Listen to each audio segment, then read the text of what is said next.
যেদিনে কুমড়ো পাতার বড়া বানায় সেদিন পুরো কাড়াকাড়ি লেগে যায় যে কে কয়টা খেতে পারবে, এমন একটা অবস্থা। তো হ্যালো এভরিওয়ান, আসসালামু আলাইকুম, welcome back to my new kitchen video.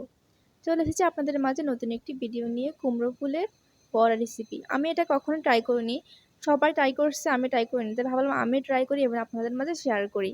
তো প্রথমে কুমড়ো ফুলের বড়া বানানোর জন্য আমাদের লাগবে মসুর ডাল। তো অবশ্যই কিন্তু মসুর ডালটাকে আগে থেকে কয়েক ঘন্টা ভিজিয়ে রাখতে হবে। তো আমি এটাকে ভিজিয়ে রেখেছি অনেকক্ষণ, প্রায় অনেক ঘন্টা বলতে পারেন। তো আমি এগুলো এখন একটি ব্লেন্ডার জারে দিয়ে দিলাম।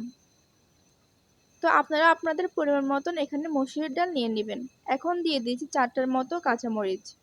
আপনারা আপনাদের ঝাল অনুযায়ী কিন্তু এখানে কাঁচামরিচটা ইউজ করবেন। এখন দিয়ে দিয়েছি, অনেক সুন্দর একটা ফ্লেভার আসে ধনিয়া পাতা দিলে।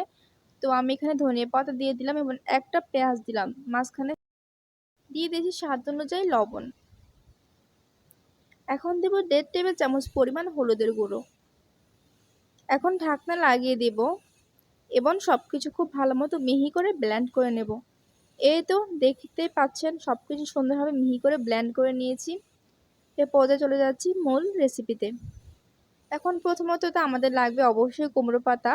তো আমি এখানে কুমড়ো পাতা নিয়েছি, দেখতে পাচ্ছেন কতগুলো কুমড়ো পাতা নিয়েছি। এখন কুমড়ো পাতার উপরে আমরা বেরেটা লাগিয়ে নেব। চলুন দেখিয়ে দিয়েছি কিভাবে লাগাতে হয়।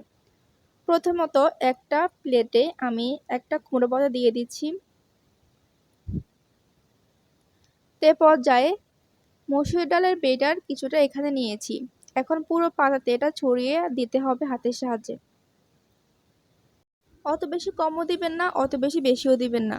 আমি যেভাবে দিয়েছি ওভাবে দিলে কিন্তু অনেক বেশি মজা হয়, চেষ্টা করবেন এমনভাবে দেওয়ার জন্য। এখন আমি একটা একটা করে এক সাইড করে ভাঁজ করব, আর প্রতিটা ভাঁজে ভাঁজে আমি এই বেরেটটা লাগিয়ে দেব।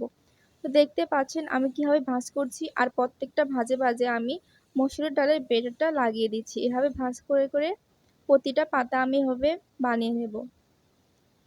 তো দেখতে পাচ্ছেন আমি সবগুলো পাতা এভাবে করে নিয়েছি। এখন আমরা এগুলাকে ফ্রাই করব।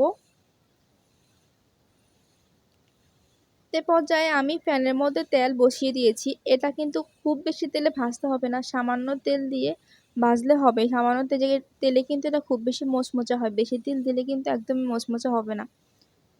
তে পর্যায়ে আমি একটা একটা করে সবগুলো পাতা এখানে দিয়ে দিয়েছি।